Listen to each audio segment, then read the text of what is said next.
called the woman in black, and she's as mysterious as her name implies. She arrived here in the tiny coastal town of Southport, Maine on a brisk December day back in 1931. And by the end of that night, her legacy was burned into the historical backdrop of a fishing community that would never forget her. Join us as we introduce you to the haunting of Hendricks Head by the Lady of the Dusk.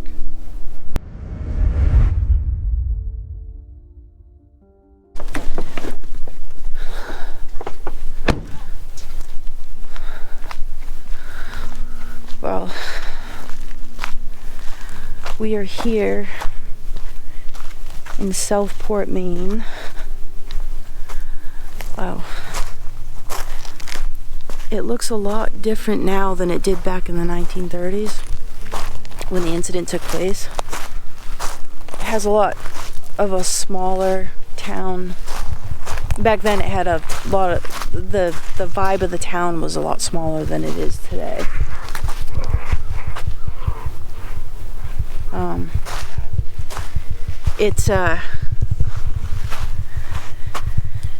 Yeah, it was a lot smaller town vibe. It was quieter, and when the tourists went home at the end of the season, there were a lot less people around. It was the kind of place where everybody knew everybody else, and everybody was kind of in each other's business, you know? So when a stranger came into town, people around here noticed that, and that's what happened on December 1st, 1931, when the bus service rolled into town, and out stepped this young woman dressed like head to toe in black. She was probably between the ages of like 20 and 30. She stepped off the bus with her one single piece of luggage, like a suitcase, and she walked right over to the Fullerton Hotel, which was a year-round hotel in town. It was the only one, I believe. It wasn't that far from the bus stop. She walked right over to the Fullerton Hotel. She rented a room under the name Louise G. Meade and of Pittsburgh, Pennsylvania. She went up to her room, dropped off her bag, and immediately left. She went out walking in the town, probably came upon different people throughout the town, but she stopped at the end of the road to where this lighthouse is. I don't have a really good view of the lighthouse. I'm going to get one in a sec. But she stopped at the head of the road that leads to the Hendricks Head light, and she asked someone that she saw working at the post office, Mrs. Pinkham, if Mrs. Pinkham could give her directions on where she could find a sweeping view of the ocean. Okay, a sweeping view of the ocean. Now, Mrs. Pinkham told her, you're going to want to go down this road. The best place to go is to come down this road to this area where I'm standing right now. This area right here. Okay. She said, you're going to want to go down all the way to the end of this road where the Hendricks Headlight is. And she said, there's a big open area down here where you can see the open ocean. But Mrs. Pinkham warned her, you're not going to want to go down right now, because it was around 3 o'clock in the afternoon. It was somewhere late in the afternoon. In Maine, in December, the sun goes down fairly early. So the thing is this, Mrs. Pinkham was worried because there was a storm that was coming in that day.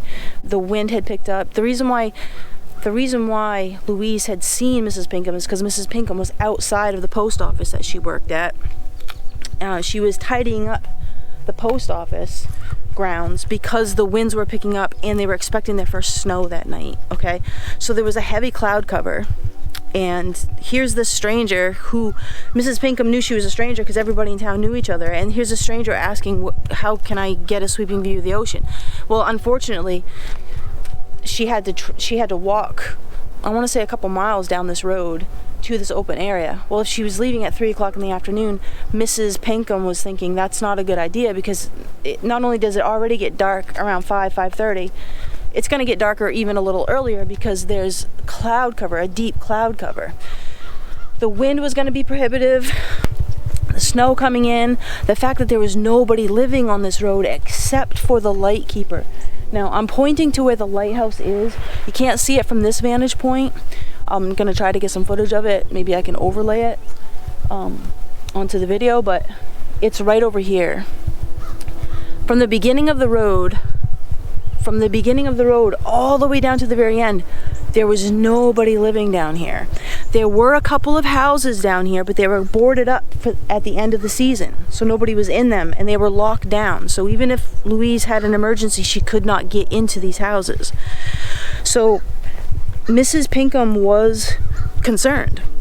She was concerned about her safety. So she told, essentially the point is that she told Louise, you're going to want to go down tomorrow, not tonight. But Louise really wanted to go down tonight. So she left. She thanked Mrs. Pinkham, thanked her for the warnings, said goodbye, and left. Mrs. Pinkham, I'm not sure if this is really relevant to the story, but Mrs. Pinkham was working, cleaning up the outside of the post office. She was buttoning up the post office. I think she and her husband lived in a residence that was attached to the post office, so she was really taking this really personally. She was very busy trying to get this post office closed up, and she was really preoccupied with that. And in the middle of, I don't know, right after she sent Louise down this road, within a few minutes she looked up, and Mr. Knight, the lighthouse keeper and his wife lived in the lighthouse at Hendricks Head. Mr. Knight stepped into the post office, and so Mrs. Pinkham was like, oh hey, where did you come from? And Mr. Knight told her, I just came from the lighthouse. And she said, oh, did you see that woman that was walking? I just sent a woman down this road toward the lighthouse. I gave her all kinds of warnings, but I was wondering maybe if you gave her any additional warnings, like don't stand near the edge. Mrs. Pinkham was worried that she had not told Louise to stay away from the edges of the water, because rogue waves are very likely to come up, especially during storms, and she didn't tell her that. So she was worried that she might stand too close to the edge, and you know, things happen. But to her shock, Mr. Knight told her he didn't see anybody. He didn't see anybody on this road. And Mrs. Pinkham found that really hard to believe. She found it incredulous, actually. She's just like, I just sent this woman down this road. He arrived within minutes of Louise leaving. So Mr. Knight said he didn't see her, but he would look out for her on his way back. He wanted to get back to the lighthouse before it got dark, and so he was going to hoof it back home. So that's what he did. He came back. Can you see the lighthouse behind me? It's small. It's kind of short. It's on the end of the land over there. Mr. Knight walked back home, and he walked fairly quickly, but he was keeping a very keen eye out for Louise, and he didn't see anybody. But the closer he got to his house, he passed one of the houses nearby, and he thought that he had seen, I have to explain this right to you. He thought that he had seen somebody, a shadow of a person up on the side of one of the houses on the way down here. The house, it was getting dusky. See the sky out here? When the sun is going down, you know what a dusky skyline looks like, but there was a thick cloud cover, so this dusky skyline was very muted. There was no color to it. It was very dark, but it wasn't yet black, okay? He could see a house with the dusky skyline behind it, so he couldn't see any characteristics of the house, but what he could see like a black square, like a house. But it looked like, in his mind, what he thought he saw was somebody who was standing beside the house and just went backed up into the shadow of the house so that they would not be seen. That's what he thought he might have seen just in passing. Like, he was just glancing, he was just looking, he wasn't looking on purpose. He thought, oh my gosh, I just saw somebody. So he hollered out to the house, hollered out his name, asked who they were, asked if they needed any help, do they need any assistance. He really made an effort from where he was standing to try to make contact with whoever was over there, if there was a person there. The thing is, Mr. Knight was not sure. He was sure that he was not sure if he forced himself to see that, if it was a trick of the light, maybe it was a bird that flew by. It was really dark out, okay? So he wasn't sure. He got no response, and it was cold and windy, and that snow was coming in, and so he just figured, well, he didn't see anything. And so he came back to his house, and he just called it a night. Now, the next morning, there was chatter in the town. And the chatter was that this woman had not returned to her hotel room that night. Okay, so Louise did not return to her hotel room on December 1st, 1931. So on December 2nd, Wednesday, December 2nd, everybody in town is, then word's getting around that somebody may be missing, somebody may have had an incident of some sort. This news gets to Mrs. Pinkham, and Mrs. Pinkham, of course, feels responsible. She's curious but worried. She sent her down this road, and then the woman did not come back. So she's talking to people as they come in and out of the post office. The post office is a pretty busy place, so people are in and out all day. One of the people that she was speaking with was one of the local fishermen. He was an avid outdoorsman. He was a hunter, a fisher, he was a trapper, and he was also an excellent tracker. So he saw how worried Mrs. Pinkham was. He told her he would try to see if he could find any tracks. So he went out in search of the tracks based on the information that Mrs. Pinkham gave him. She told him where Louise walked down the road and like the last place that she saw Louise, and then he just kind of took it from there. He came back a short time later and he said that this is what he found. What he found was tracks that went down the road and then they veered off into the woods for a period of time and then came back out onto the road. And then he saw another set of tracks that came straight past those tracks, so straight on the road. So what he surmised was Mr. Knight was coming up this road to get his mail, and since it was late in the day, he was preoccupied with getting there on time, so he was hoofing it on the way to the post office, and he definitely hoofed it on the way back. So he was really focused on just getting there and getting back. He was not paying attention to his surroundings because nobody lives on this road. There's no reason to. Nobody comes down this way unless they're going to the lighthouse. Who is going to go to the lighthouse at 3 o'clock in the afternoon on a day where it's going to snow? Nobody. So he wasn't preoccupied with running into anybody, and he wasn't thinking he would run into anybody. So he just walked a straight line to the post office. But Louise did not want to be seen. So when she was looking for people. So when she saw Mr. Knight coming, she didn't want to be seen. So she stepped off the road, went into the woods, waited for Mr. Knight to pass, and then got back onto the road and kept on walking. So she walked right past him. That's what this guy, the tracker, suggested happened. The town couldn't get over it. Okay, of course they couldn't. A woman went missing. Her stuff was still in her room. So they talked about it all week long. They worried about her all week long. By the time Sunday, December 6th got here, the local fishermen in town had made a decision. They were going to make a concerted effort to put all their boats into the water and to just oar up and down the shoreline, basically, see if they could find her body. And they did. They found her. Let me see if I can get a view here. I don't know exactly where they found her, but I want to try to give you a little bit of a view of how it might have looked. You see these rocky ledges that kind of go into the water down here? She was caught, her body was caught up against one of these rocky ledges here. She was caught in an undertow. So her body was floating on the water when they found her, but it was getting sucked under and being sloshed around in the water, and then it would pop back up again. And it just kind of was coming up against one of these ledges and going under, and then floating up again, and then coming up against the ledge and going under, and then floating up again. She'd been doing this for about 5 days.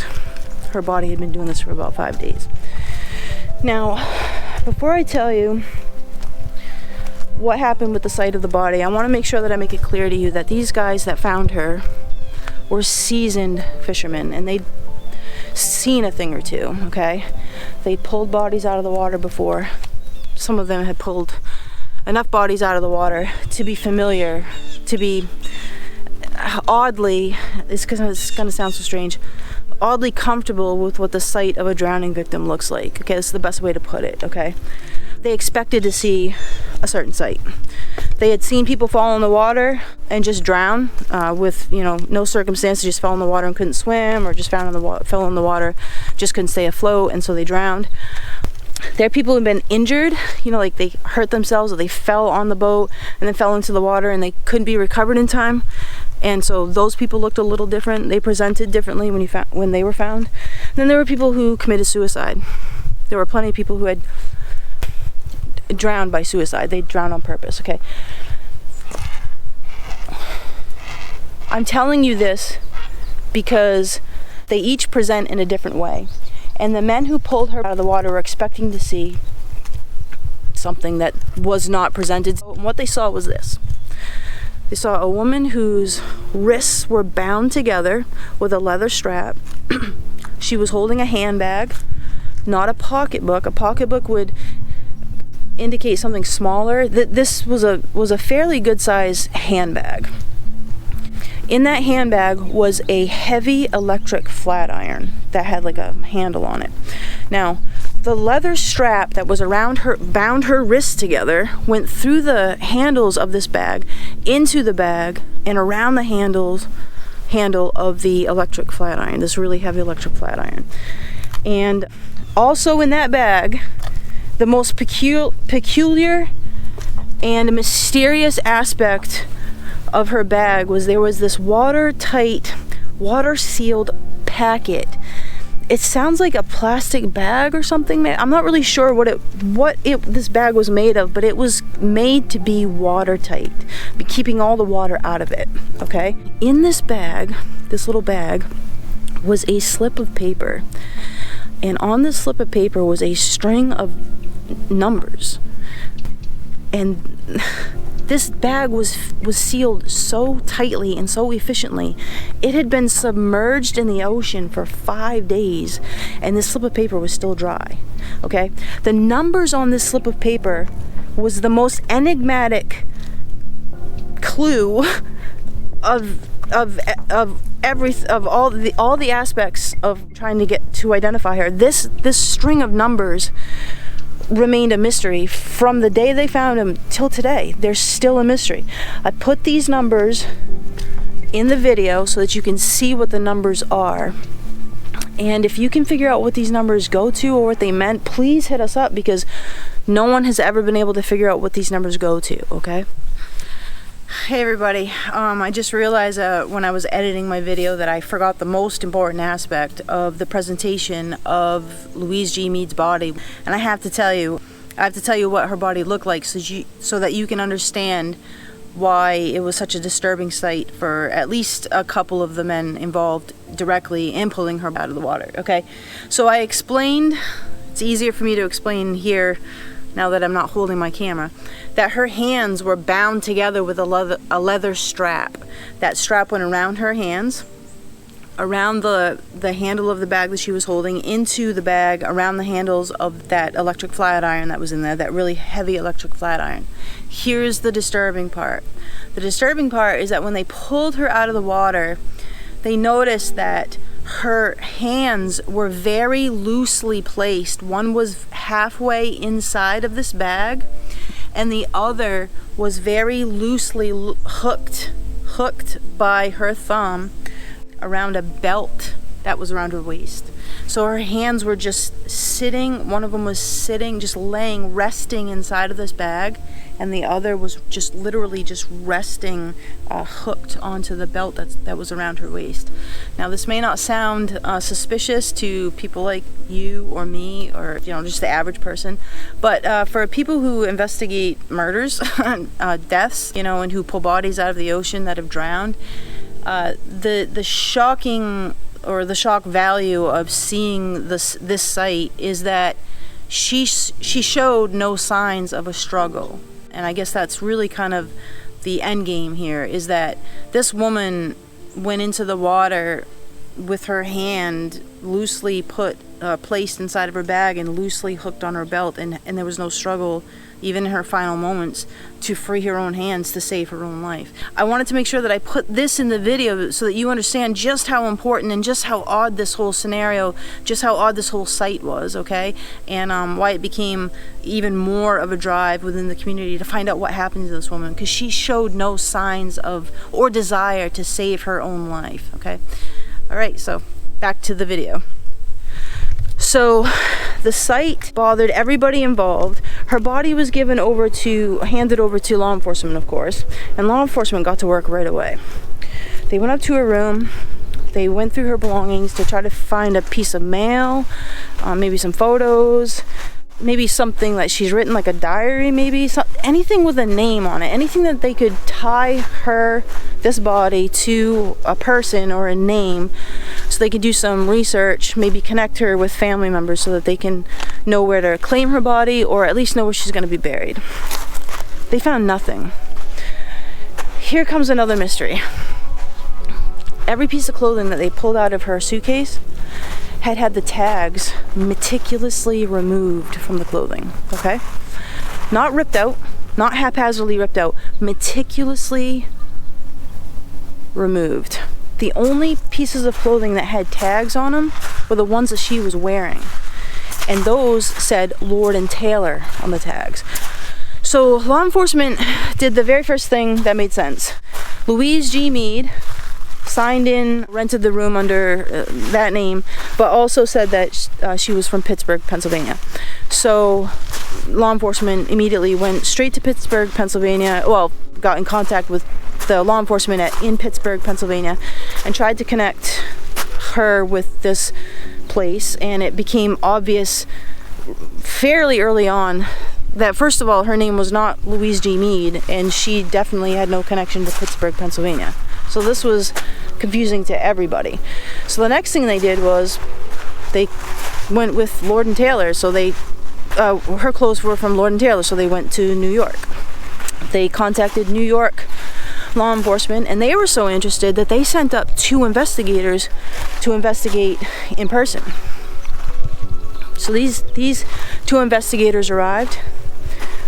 They tried to put 2 and 2 together. They tried to connect her to missing people in their area. Whatever avenues that they took to try to find out who she was, that did not work either. So nobody knew who she was. No one knew where she came from. No one knew what she was doing here. She could not be tied to anybody. That's the point, is that there was like nobody to tie this woman to. So the town didn't know what to do. So the town decided, okay, well, she's been floating in the water for 5 days. You could probably imagine the state of a body that's been floating in the water for 5 days. Local law enforcement and the local townspeople had been working locally to try to figure out who she was, but also law enforcement had taken out ads across newspapers all over the country. Okay, in these ads, they basically begged people to please come forward, even anonymously. Just give them a name of who this woman is. Just give them a name so that they can connect her to a family, just to let the family know that this is where she is. Nothing came of any of the ads. Local newspapers also wrote articles on this mysterious woman, printed them all over the state, and some of these articles were canvassed across the country as well. Nothing came of those either. They didn't know who she was, and they were heading into January by this point. She'd been found on December 6th, so she went in the water on December 1st, was found on December 6th. By January, the town had to make a decision. She has to be buried. The problem is, Southport was such a small community, so tiny, that there weren't really any public burial places available for her. I don't think that there was a public cemetery at that time. Mostly it was just all family cemeteries. Family cemeteries are designed for certain family members in mind. They don't really generally have extra plots for just random people. And that's basically what was going on here in Southport. But the town asked if there was anybody in town who had some place to bury this woman, and there was a family in town who offered a plot for her off to the side in their family cemetery. Now, when I very first read that off to the side comment, I was a little put off by it. But when I thought about the circumstances of the cemeteries in this town during that time period, I thought this was I realized that this was a very incredibly gracious thing to do. They offered a cemetery plot to a complete stranger. Okay, and that's where she's buried. She's buried in the Union Cemetery in West Southport, Maine, off to the side. The town gave her a very respectful burial ceremony and a respectful burial plot. They could not afford a headstone for her at that time, so they gave her a field stone, which didn't really have any markings on it, 25 years after she died, after she was buried, the town did give her a headstone, but it didn't have anything on it because they didn't know her name. They didn't know anything about her. Okay, so this brings us to the mystery. The mysteries, actually. The mysteries started happening about a year or two after she passed. And they come in the form of the sightings of her apparition on this beach here at Hendricks Head, where they think that she probably was standing and had her last few conscious moments.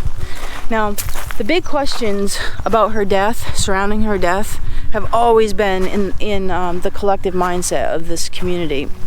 And that's that they don't know if she killed herself or if she was murdered. Now, if she killed herself, if she committed suicide by drowning, why did she bind her own hands? Why did she go through all that effort to bind her hands and through this bag and through this really heavy flat iron? Why would she go through all that effort? She was already in a dress. It wouldn't really have taken that much to... This water's cold, even in the summertime. In December, I mean, it's just freezing cold. You don't need to go through all that effort, and yet she did. Nobody knows why, and they couldn't figure out why either. They couldn't put that together. They just didn't know. If she was murdered, did the murderer leave that slip of paper with that string of numbers on it as like some sort of clue?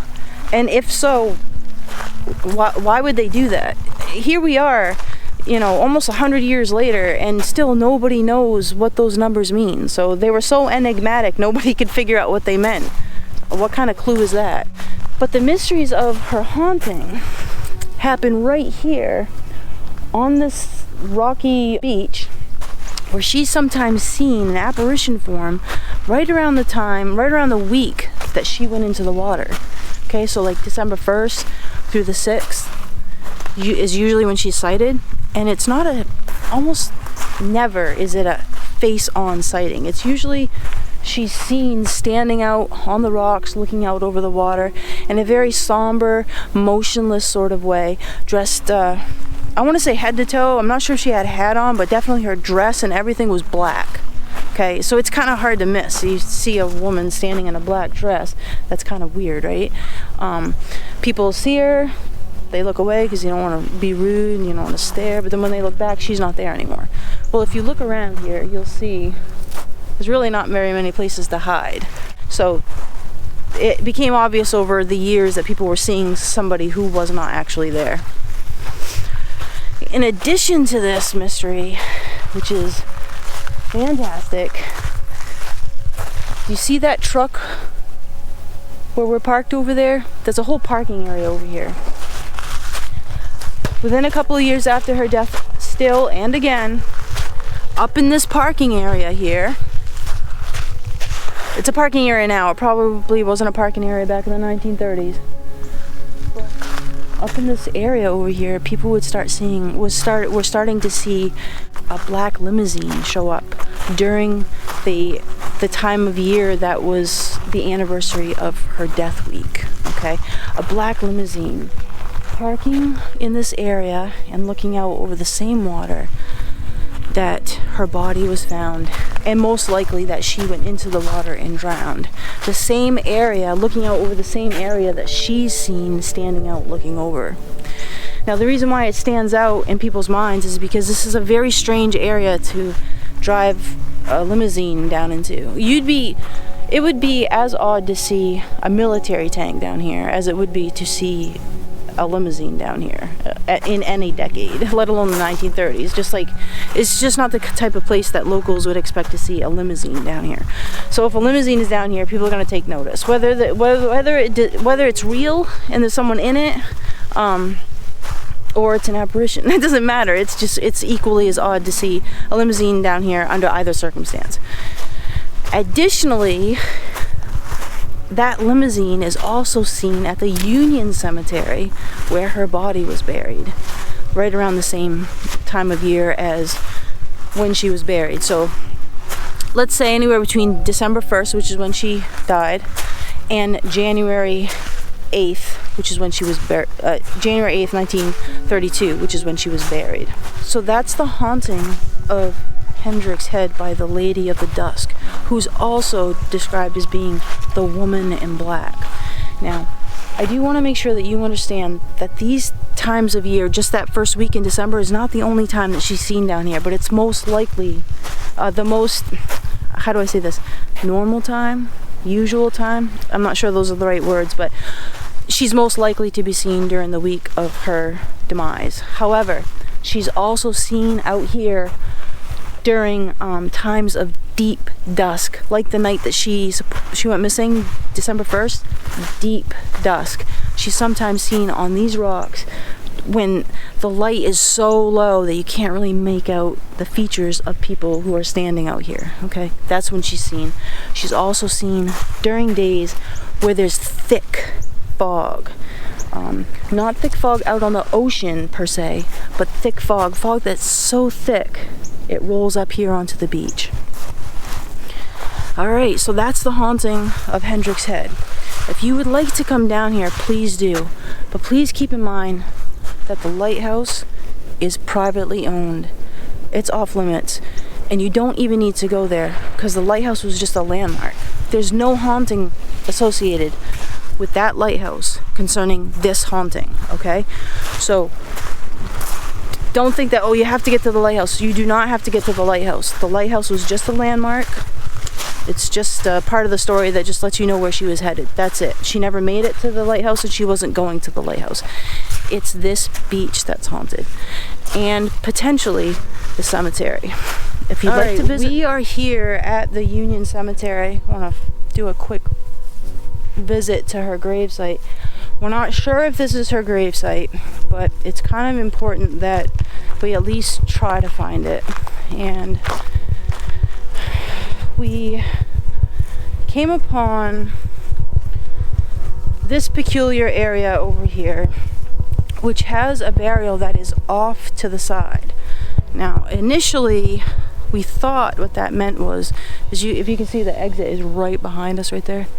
We thought that maybe this was that burial right here, but it is probably not. Tony really looked at the placard here. It looks like that's a baby, but there is this burial site that's right in front of it that doesn't have anything on the headstone. I'm going to show that to you right now. Here's a very blank headstone. There's nothing on it, and there's a little like field stone in front of it. There's also another very large field stone about a body's length away, like a footstone or a headstone here. So it kind of fits the description of what I found in documentation that said that the town buried this woman with just a field stone, and then about 25 years later they gave her a headstone, but they couldn't put anything on it because they didn't know what her name was. Now, if you'd like to visit her at the cemetery, please do so with the utmost respect. Do so with the notion that this woman is buried amongst people that she never met, she never knew. She's buried with strangers. She is the stranger, but to her, the people around her are strangers. She's very likely not from here at all, not even from Maine. So she's surrounded by a community of people who did care for her, but nobody knew her. So pay homage and show your respects with those thoughts in mind. That would be the best way to honor her burial here in Southport. Okay, well, that's it for this video. If you have any leads on those numbers on that strip of paper, please hit us up. We really want to hear from you. All right, until next time, everybody.